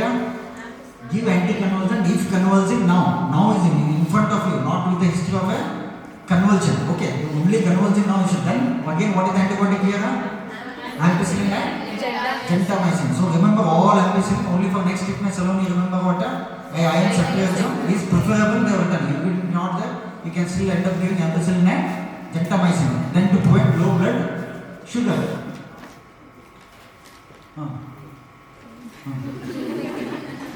Then keep the infant warm. How to keep the infant warm? What is the best method to keep the infant warm? Skin to skin contact. Okay, that is most. Otherwise, that is not possible. So, wrap the baby 2 to 3 layers of a cloth. How to prevent low blood sugar? If the baby is able to activate, take. So, at least give express breast milk to the child. If the baby is able to feed, you give. Otherwise, at least give express milk. If that is also not the what you give. What does IMNCA say regarding to low blood sugar? Please listen. Low blood sugar, how to treat? Because this question can be asked. Okay. So how to treat this low blood sugar? So ask the mother to breastfeed the child. Not able to breastfeed water, express milk or locally appropriate animal milk. It can be cow's milk also with added sugar. That is important. Okay. Neither of these available is water. We can use sugar water. You can take 4 teaspoons of sugar into 200 ml of water. That can be given. Okay. 10 ml per kg. So just remember, express breast milk, diet feeding, or any cow's milk with sugar, or last option is water, sugar water to prevent, because I told you hypoglycemia is more detrimental. Okay, it will affect the brain. The child can end up in seizures and it can cause permanent neurological sequelae in a smaller child.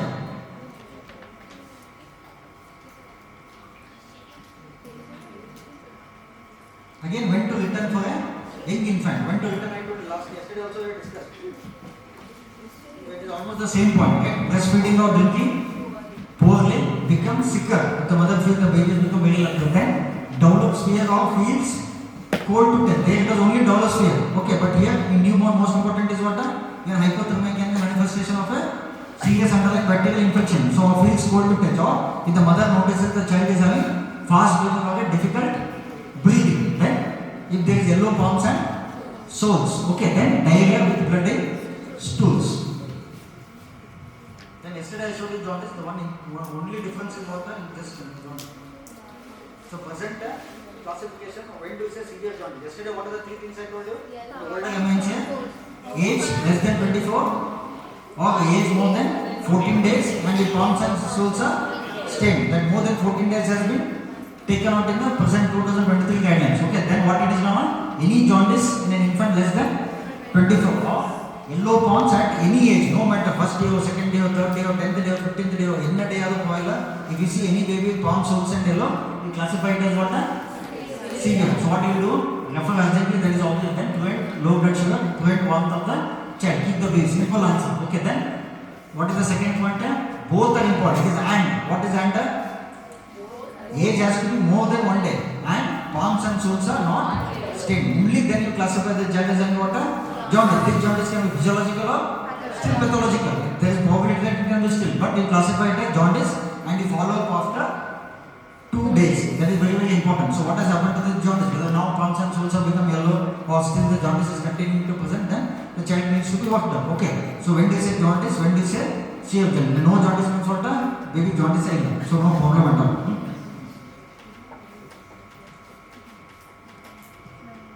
So any doubts, sir? I mean say. Huh? So all through with that. So you have made this thing in front of it. Okay. So what you can do?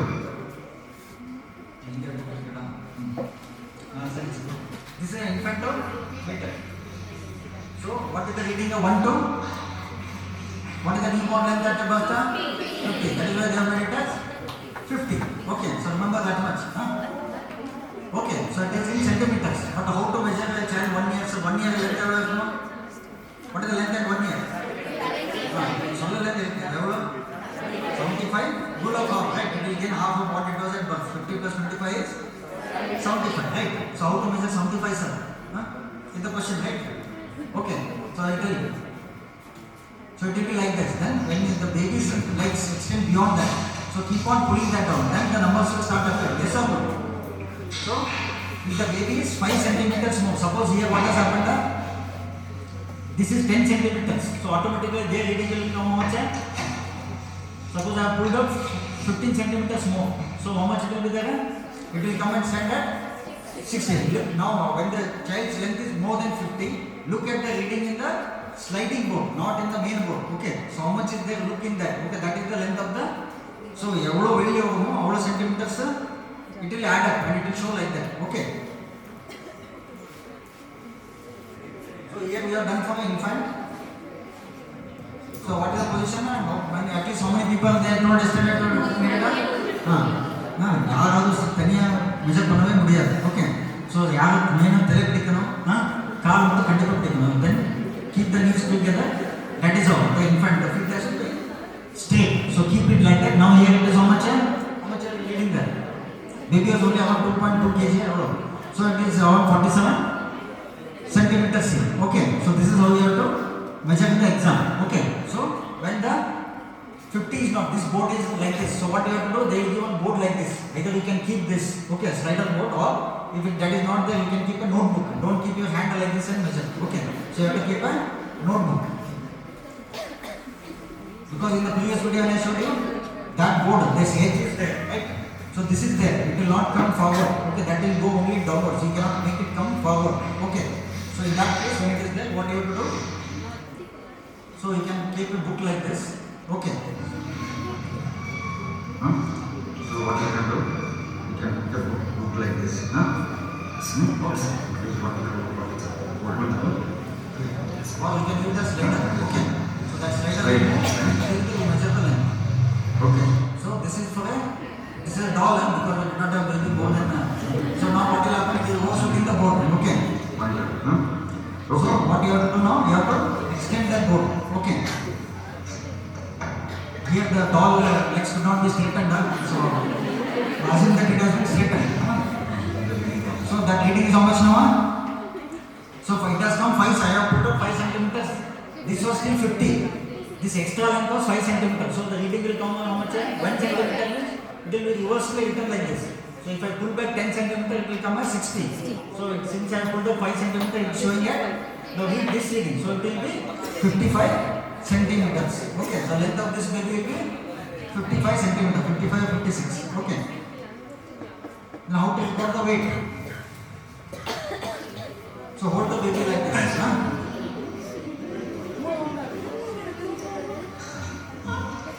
So wait for the baby. So it will stabilize. So it is 2.19. Don't throw the baby down. You should hold the baby like this. So hold the baby. That is how you should hold.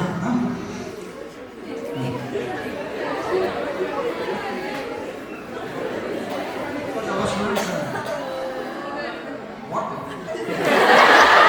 What is your doubt there? Huh? What is your doubt? Why you are all laughing? Huh? It's very easy to carry the baby. Huh? If you become pediatrician, otherwise all when we are also doing easy. Oh, small baby, big people want to do. Then you become intense. Our only job was to can correct that because there are so many babies, right? Then how the interest in pediatrics developed. Then nowadays, even 700, 800 weeks, we know what. But for others, it will be still right. Baby is so delicate. So you are taking so many times. But we know. So you become pediatricians, if you are interested, you can take it. Okay. So now we will do the correct answer. So breath sounds a little faster. So listen to this and tell me what breath sound is.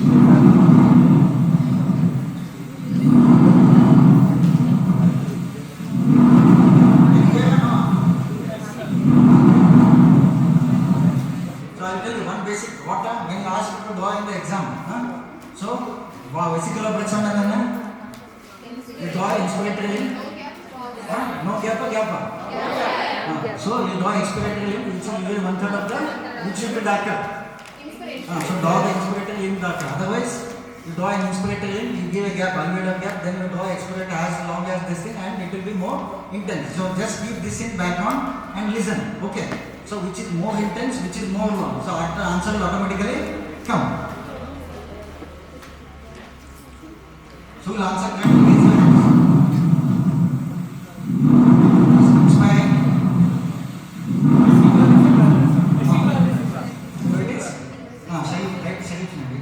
Simple vesicle, right? The inspiratory limb is more intense, longer, there is no gap and there is a expiratory. No need of all simulated. The main thing is what you people don't aspirate it yourself. Okay. Because what 100% results in medicine. Your students so confident. Exam, sir, exam on the zero kurka matagate. Medicine exam on the pass it. So don't affect yourself. Last time I took an article. Are we failing students by passing them? There was an article in the presently, are we failing the student, actually failing the student by passing them? So it is for us, for the faculty, right? Actually, are we failing them by making them giving a simple pass? Okay.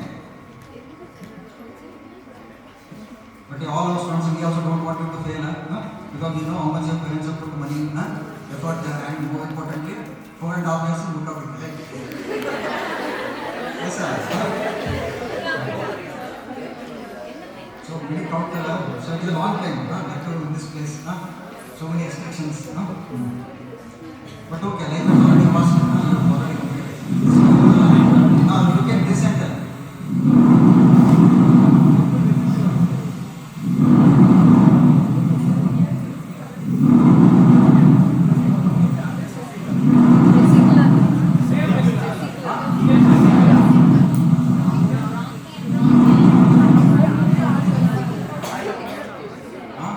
First one you want to hear?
more intense. Okay, this is classically cavernous type of a bronchial breath sound.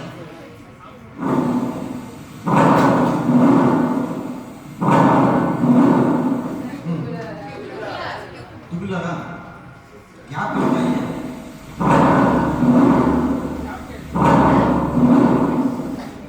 Which is more intense?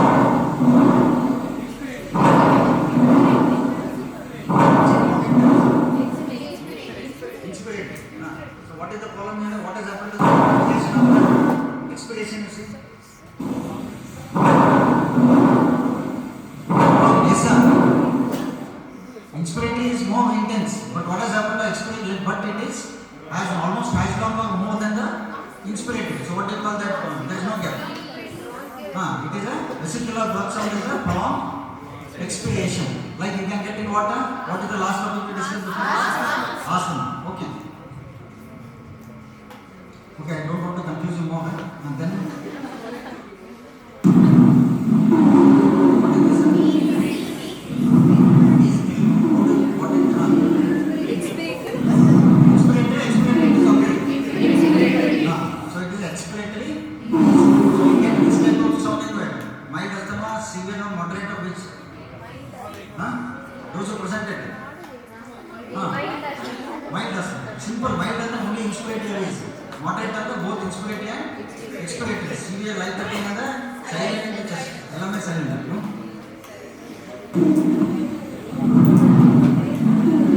Okay, this is classical monophonic.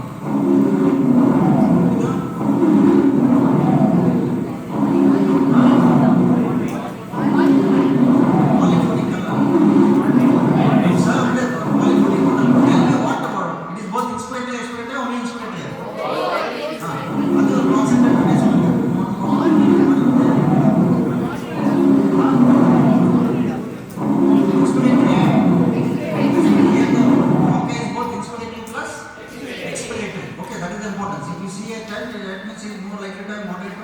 severe asthma. So already terminal expiration alone usually it will be mild asthma. If you hear both the inspiratory and expiratory, usually it is classically moderate to severe asthma, right?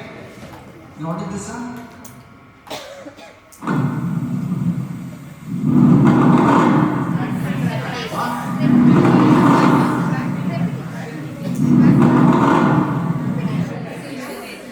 Then listen to this and tell me what is the difference.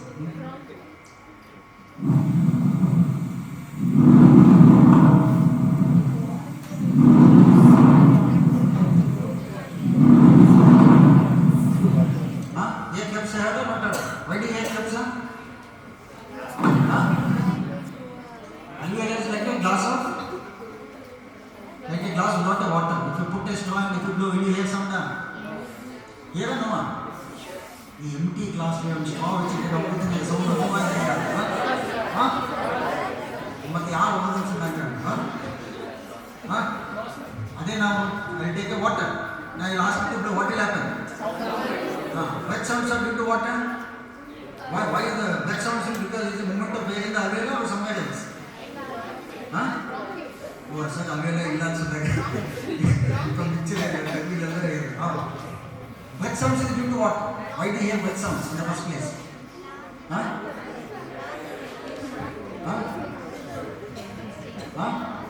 Take deep inspiration. Understand yourself, right? Breath sounds are due to what? Our sounds are pain. They are due to some reason, right? Sound is without a reason.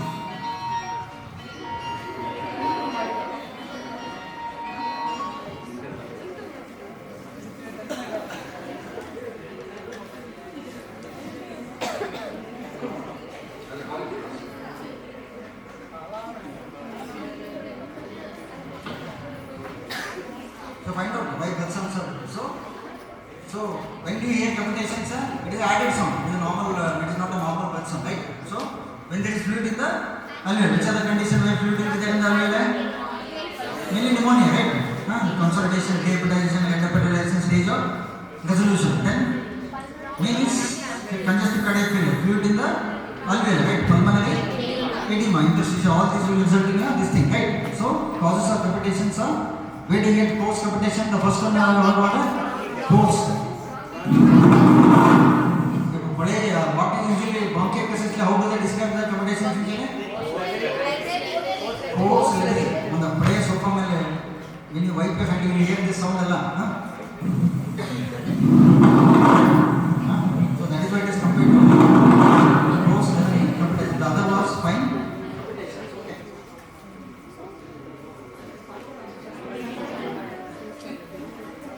So in ASD, what do you get?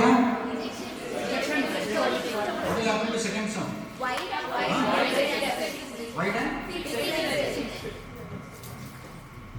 wide and fixed. When ASD you get a wide and variable. Normally when you say S2 is normal, to say S2 is normal, what are the three things that should be fulfilled? A2 should be louder than P2. A2 should precede the P2. Then physiological splitting and superimposition during the physiological less than 0.03 millisecond, right? Listen carefully to the normal first and second heart sounds S1 and S2 in the apical area and get in tune with the rhythm of lumped up. As you listen, note that at the apex, the first heart sound is somewhat lower in pitch and louder than the second heart sound. Where they are oscillating apex. Listen again, because all the extra sounds and murmurs have to be interpreted in relation to this rhythm of normal heart sounds.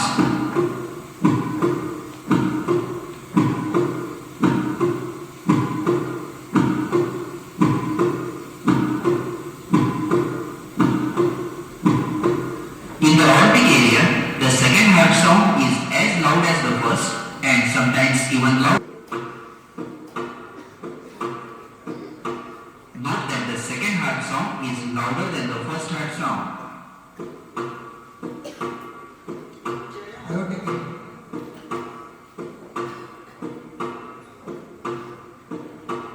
Now, as we move to the pulmonary area, pay attention to the normal splitting of the second heart sound, better appreciated during inspiration, when its two components, aortic and pulmonary, that is A2 and B2, are 30 to 40 milliseconds apart. Inspiration. Expiration. Inspiration. This is because during inspiration, there is a fall in the intrathoracic pressure with increased venous return to the right ventricle and reduced venous return to the left ventricle.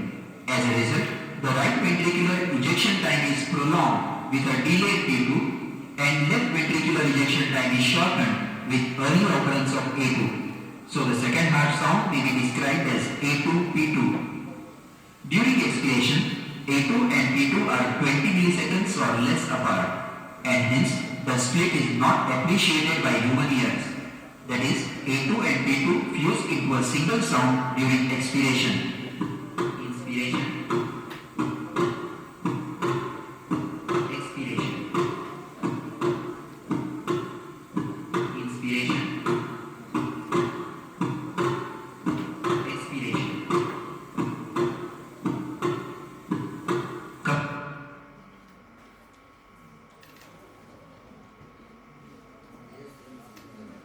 Listen carefully. Note that there is no respiratory variation in the splitting of S2. ASD will be like this. So it will be wide and fixed, whether inspiration or expiration.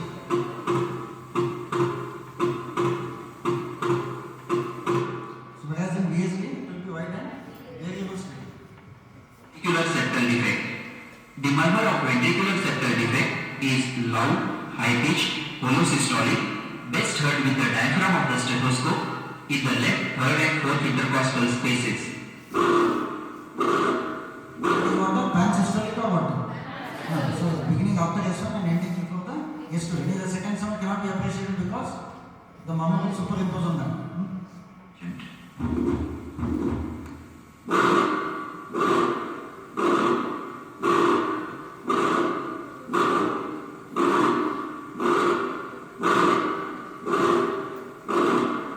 Now let us listen to another patient.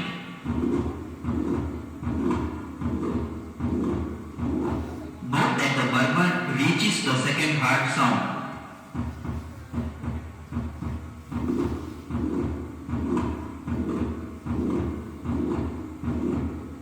With a large defect, S3 gallop and a mid-diastolic mitral. Okay, now coming to what do you get in PDA?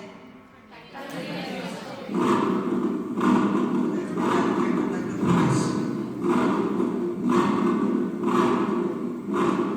What do you get? Here you get a paroxysmal splitting. But at least remember what is the type of murmur and this thing. Other things are not needed.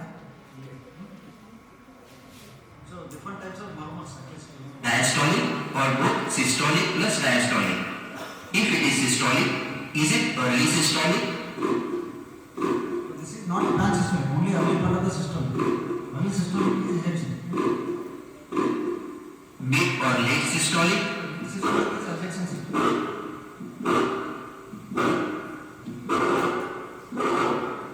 Look for the pocket here. How can you make the patient in supine position like this? Okay, older child. So palpate and auscultate accordingly. You should not say I don't know how to measure the low limb pressure. Low limb BP measurement is important in which diagnosis, sir? More than that, what is health sign and specific sign? Regurgitation, right? Normally which should be higher, upper or lower? Lower will be higher by less than 10 to 20, right? So this is the other method. You can try it like this, look for the posterior tibial. So in your student they will be looking for the lateral malleolus, not medial malleolus. Below the posterior inferior to medial malleolus. Then in examination, so when you ask for the apex pit, take the consent of the child, okay, and speak to the child. Look, and first important, know the age of the child. 1-2 years also will occur, they will do like this as a fifth intercostal space. Why not cause the age? Otherwise, only 8-year-old child will be kept, so pediatric case was a fourth intercostal. You know, you have not done anything. You might have kept like this, count them and you know the students. Okay, some India put mostly axillary line in India over fifth intercostal space. Other called for the 8th or 9th space. Okay, so keep the fan like this. Okay, so the maximum the tip should just be touching the anterior axillary line. Don't keep it such that the arm is going to come here. Okay, so you have to keep it like this, just touching anterior axillary line. Okay, then localize with one finger. Okay, so when you wear this best thing. Okay, then don't lift the right hand. With the left hand, look for the sternal anchor and palpate the intercostal space. Like this. Okay, then draw a midclavicular line. You can trace out an approximate line. Okay, this thing. Then you have to tell the inference. So it is in 4th space. No need to mark in the exam, you can just tell the comment. And for the given age, whether it is normal. If you see a normal child means you will just have common sense. The apex pit will be, it is not a cardiac case, right? So it is a normal child which will be kept. So most of the time, so use your common sense to say a normal answer. Percussion anyway not needed. So mainly you have to look for the interval. This is how percussion should be done. Okay, if they ask you palpate for liver border. Okay, so confirm the dullness, go one space up. Normally liver dullness will be in the 4th. So medial, this is not for required for undergraduate percussion. Okay. So this is looking for parasternal heave. If heave is there, what does it mean? Right ventricular hypertrophy. Okay. So which is usually seen in which condition? ASD.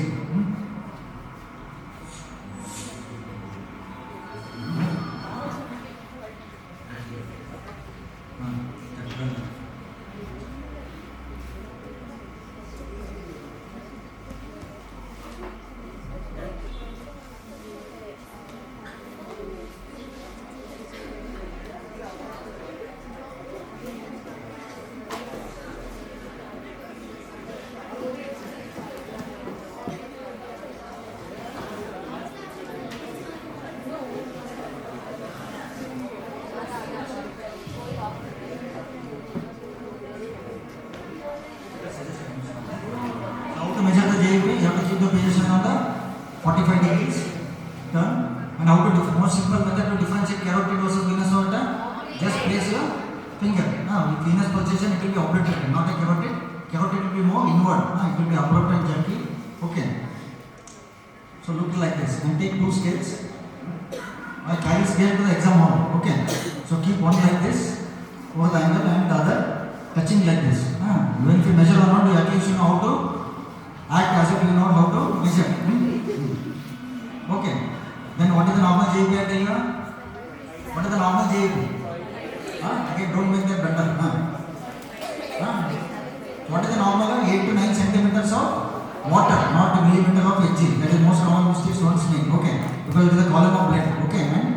That when you say 8 to 9, that means you have added 5 centimeters of depth from the sternal angle to the right atrium, and 3 centimeters you have measured above the sternal angle. So 3 plus 5 will be 8 to 9. Or we can say total. After having added up, we will just say 3 centimeters above the sternal angle. Normally is 3 to 4 above the sternal angle is considered as normal. Anything beyond that is suggestive of elevated JEP. So either tell the total value, it's a 9 centimeter, that includes the added 5 centimeter. If not, you just say so it is 3 centimeter above the sternal angle, which is normal for the given age. Okay. So this is what a corrigan sign already written there, right? Dancing carotids. Seen in which? And clubbing again. What grade of clubbing again? Clubbing is different thing. So first is what? Increased fluctuation followed by application of the angle. Okay, angle will become more obtuse. Then comes your Scamberg sign. Okay. So this is what grade? What grade it is?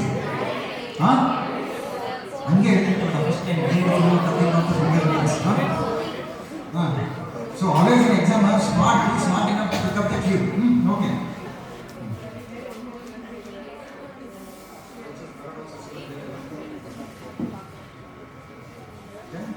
Abdomen examination. Again, most important palpation of liver, and I think these are already discussed, right? So when you ask for palpating liver, expose the patient, completely flex the hip and knee joint, okay, to 90 degrees. Then bend down, substantially down, so that your arm is parallel to the ground. Okay, don't do it like this. Okay, so bend down, kneel down, or whatever, bend to the level of the patient. Okay, and with each inspiratory effort, you be there and move forward with each expiration. Okay. So when you happen to palpate, normally liver is palpable up to 2 centimeters in small children. Okay. But it is soft in consistency. What are the points in description? Sir, the liver is enlarged so many centimeters, right? 2 centimeters below the costal margin. It is soft in consistency, non-tender. The surface appears to be smooth. And the margins are rounded or sharp yesterday. In Pukal, I told in the class also how many times. Till you are telling sharp. Rounded. Anatomically, specimen it looks stylish, but clinically it is a rounded margin. Where do you get sharp margin? Which condition? Where do you get sharp? If you get a firm, sharp margin, tender, what is the diagnosis? Sharp margin, what is underlying? One answer. Liver congested, it has become firm. Right heart failure, congested cardiac failure. You get a sharp margin, a tender liver in a congestive cardiac failure. Okay. Then measure it like that. Then look for the liver span. What is the span of liver in an infant? Normal up to 5 to 6 centimeters. In an older patient, it will be 12 to this. Like this you measure. Look for the liver dullness. From that point of time, okay, from that point till the border. So here it is around 6 to 7 year old child. You are getting 7 to 8 centimeters. That is normal for the given age. Okay. Then how to palpate? This is called what? Dipping method. If there is ascites, not otherwise. Okay. Hold it like that with deep inspiration. Okay, then when the patient is taking deep inspiration, press it down so that the liver edge will come and touch your hand. Okay, so when you are doing percussion, go like this. Okay, towards the left costal margin. Okay, when you don't get anything, just keep it firmly placed below the left costal margin and ask the patient to take a deep inspiration. Okay, I think grading everything already discussed in the class. Otherwise, this is what many it is. What is the mania? So otherwise, this you have to turn the patient to left hand, position your fingers like this. So percussion will use. Basics on the podium. So this is what you stand on the left side of the patient. Then you are standing not on the right side. You have to stand on the left side, place the foot end, and you hook your fingers around the left. What is their method? Hooking method. Some call this only as Middleton manual. Some will say you have to turn the patient and do like that is the Middleton manual. But this is a classically described Middleton manual. Okay. So next is shifting dullness. Okay. So how to demonstrate shifting dullness? So this is what a skin pinch. Okay. So I told you, come down. So it is horseshoe. I told you the mechanism behind this, right? Then when you get a dullness, go one space above till you get a tympanic. Then holding your fingers towards the lateral border like this. Okay, you can go to right or left side depending upon your convenience. Then come back till you encounter another dullness. Then what you will do? Hold your fingers there, don't remove it. Turn the patient to opposite depending upon where you have come. If you come to the right, turn the patient to the left. If you come to the left, turn the patient to the right. Then hold for how many seconds, sir? 30 seconds. Don't do immediately. Right then again, now that point which has there would have become now tympanic. Don't say resonant. Abdomen and the tympanic. No. Okay, tympanic. Then when you go back to the middle, that was tympanic. Then it will become dull. The dullness has got shifted. That is why it is called dull shifting dullness. Okay. Then this is what a fluid thrill. So for fluid thrill, how much fluid is needed? 1,000, 2,000, how much? And for shifting dullness, how much fluid is required? 7 liters. Fluid thrill, how much? Yesterday, what was it? How much fluid is required? 120.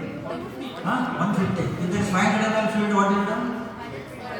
Podalsan. 600 ml? Podalsan.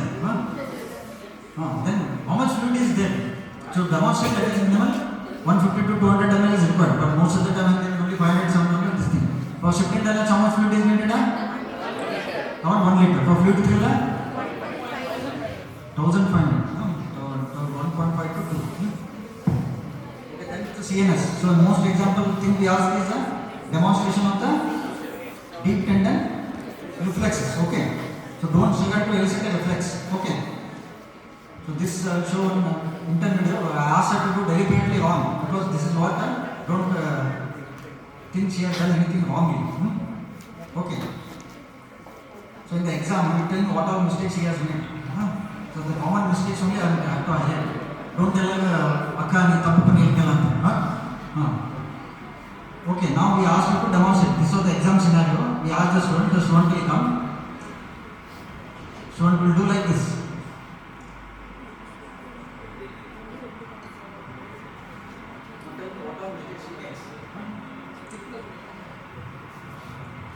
So you love what to doing only she has, I told her to do. Now tell me, how much mark I should give her? So Mandir ke half mark. In half mark you decide to do. At least I know how to hold the hammer. Give another 1/4. I know where is knee jump to be elicited. Give 1/4, 1 out of 1. Okay. Now how much to give? What are mistakes she has made? Anybody? No consent then. She has not exposed both the thighs and she has done only. When you say ask to do, you should always compare on the other side. You cannot do one knee and say it is normal, right? Comparison has to be done.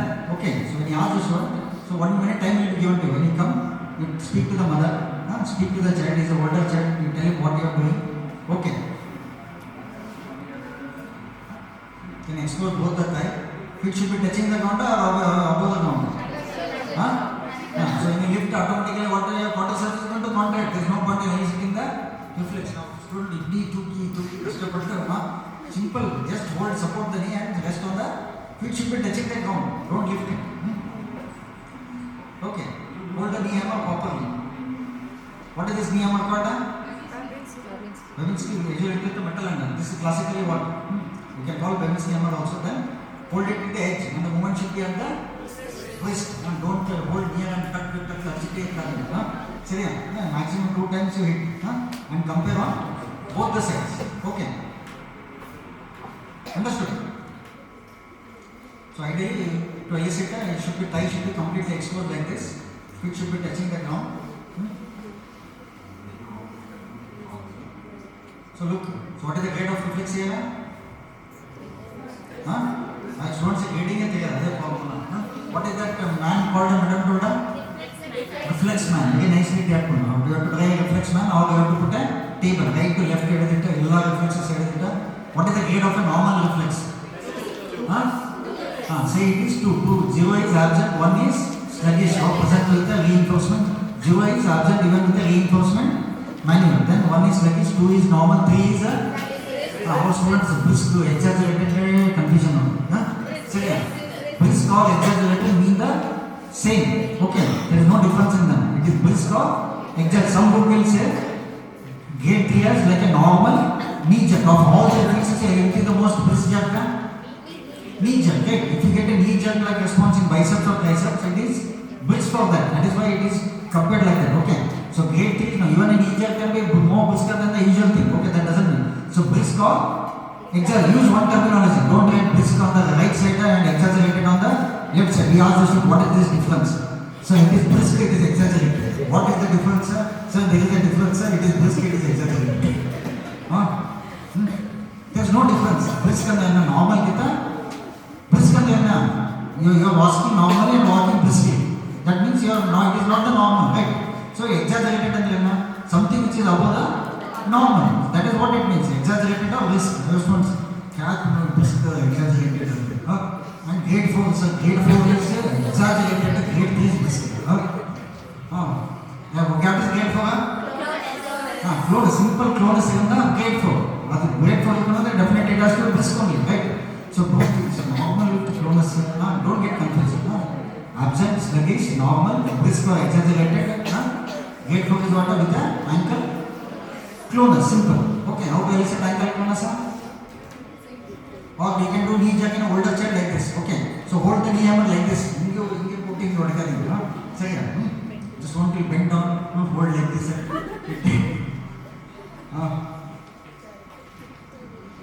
We get funny answer in the exam, right? The most funny answer is what is the power of how to test the power of the muscle, right? Tell obvious one, right? What is gate to power?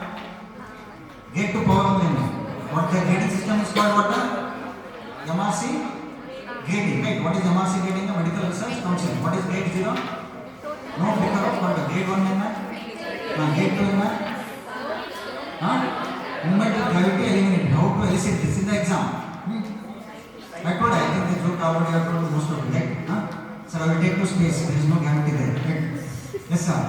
I will ask on space and again you practice no need to compare to Earth to elicit the response. How to eliminate gravity? On which space you can elicit. Just ask the patient to do side movement. If the patient is in supine position, if he is able to move like this, he is able to operate to extend his leg like this and all, it means he is moving with the gravity, not lifting his arm above the gravity. When a CP child also look, right? Smaller child may not have it. If the child is moving the hand like this above means what?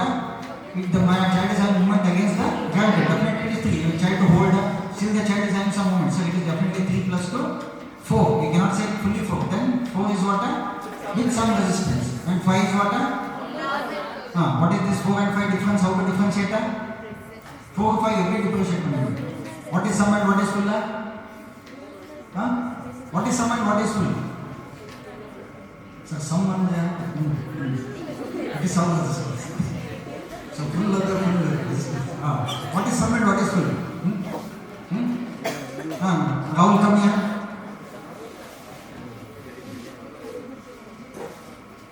So anyway, now he is asked to lift his hand above. So is what it is?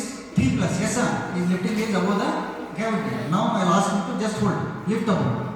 He is able to. I am just after some resistance. It is this thing. If a 5. Maximum of full clearance. That means he is having a grade 5. Some resistance. Some it is not quantified. You are not applying your full resistance. It is part of your full resistance. Then you give your maximum and ask the patient to lift. That is simple. That is sum and that is full resistance.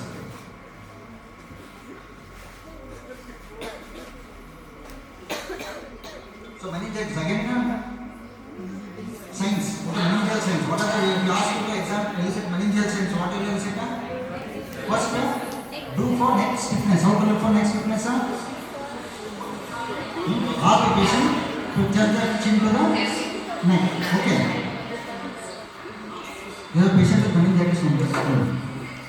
So, You look at his face, he is able to touch her. Just ask him, just take the chin to the, don't keep your hand over the chest, okay? Or just support it, don't press the chest down and ask to press like this. Just support his head and ask him to do on his own, okay? So is having water? He is not able, he is having the pain. So here the next fitness is present, okay? So in a smaller child, how will you do? You will not be cooperative. So any smaller child when you water, they will have resistance, right? So just bring to the head and see. If it is true rigidity, he will still continue to hold. Otherwise, usually the head will drop. Okay, that is there. Then this is what sign? Flex the hip to 90 degrees. Then with the flexed knee joint, try to extend. So how much you can extend? Where will be the pain? Where will be the pain? Yeah, all discussed. We have done. You have seen my face for the first time. Where will be the pain? You can extend. Neck. Abdomen. Very good. Here will be the pain. Hip.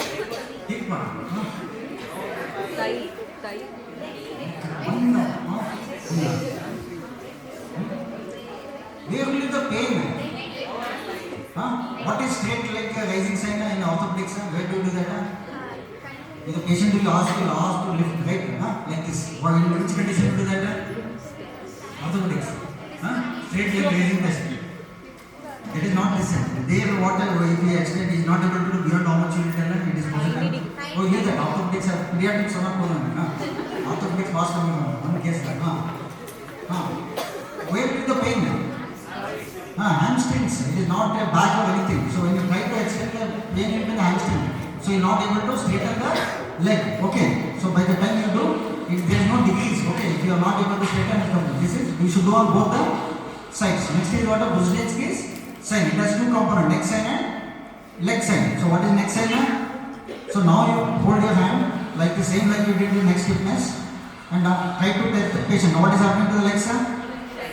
Flexing. So this is Buzdianski's neck sign. Okay. So leg sign is what when you do on one side, the other limb will go for flexion. That is called as Buzdianski's leg sign. So at least when you ask to elicit, when the question asks is, question will be elicit meningeal signs. So take the consent, ask first to do chin, then do the turning sign properly, then say this child does not have any signs of meningeal. It will be normal child only, right? Then obviously there will be no meningeal signs. Okay, so use of common sense. So this child does not have any elicit meningeal signs. So they are elicited all the three signs. There is no features of meningeal irritation. Okay, so that should be the answer. So leave other things there is no time.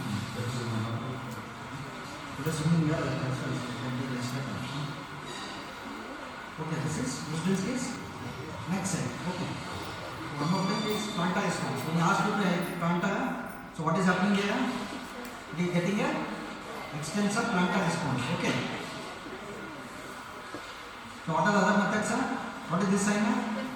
Opening. So you can see it is going for this open hands. It indicates that there is a diffuse cortical ignorant. Even if you don't, at least open hands should also bottom should be known. Okay. So any other doubt you have? So abdominal reflex. So just from medial to lateral, lateral to medial. So just do it like this in the forearm. You can see the visible contraction, right? Okay. So it is all the four like this you can do. Okay. Then you should know the root value of each of them. This is how you should elicit a clonus. Okay. So lift it above, hold it like that and give a sustained pressure. So you should not leave. When you press it, hold it. Okay. And look whether for visible clonus. You can hold it like this or you can hold it like either of them you can do. Then ankle jerk. So you can two methods. Either you can place one limb over the other or this is the method. So it should be semi-flexed and dorsum should be slightly and hold your leg like this and look for the visible contraction. Okay. This is one method or on the other leg you should do like this. Okay. So don't struggle to hit the ankle. So you should hold the knee over like that and elicit the response. Okay. Or you can keep one over there like this. Okay. Actually, we should hold it like this. Any other doubt you have? Huh? You all confident?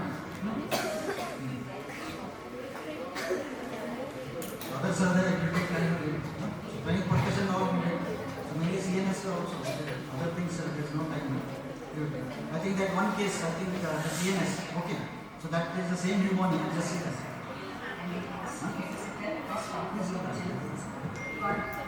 So this is the same child, the CNS who presented congenital rubella syndrome, okay. So here the child is there, you can see that. So this full pulmonary bleeding. So this 180, what is there? What you can see in the lower member? There is visible scissoring. Okay, so it is due to adductor, tail adductor spasm. Okay, it can be seen in diplegia and as well as in quadriplegia also. Okay. So this is ventral, this is only for PG, 180 degree flip test. Okay. So this is how we should look for a tone, right?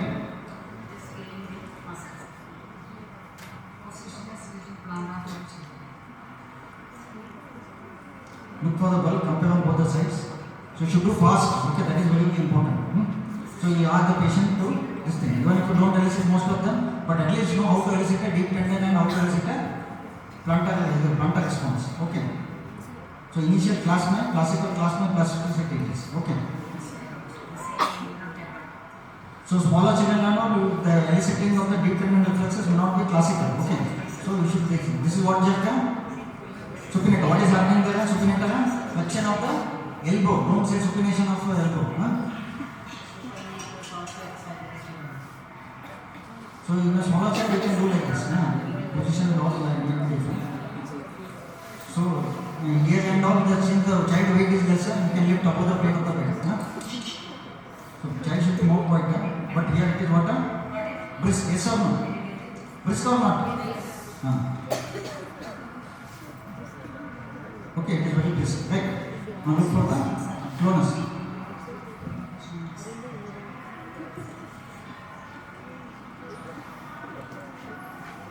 Ankle jab.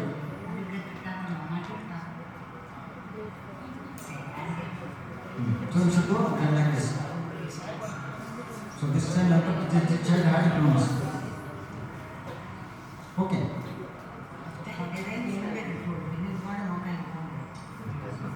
It is slightly expensive. Okay. Any other doubts, sir?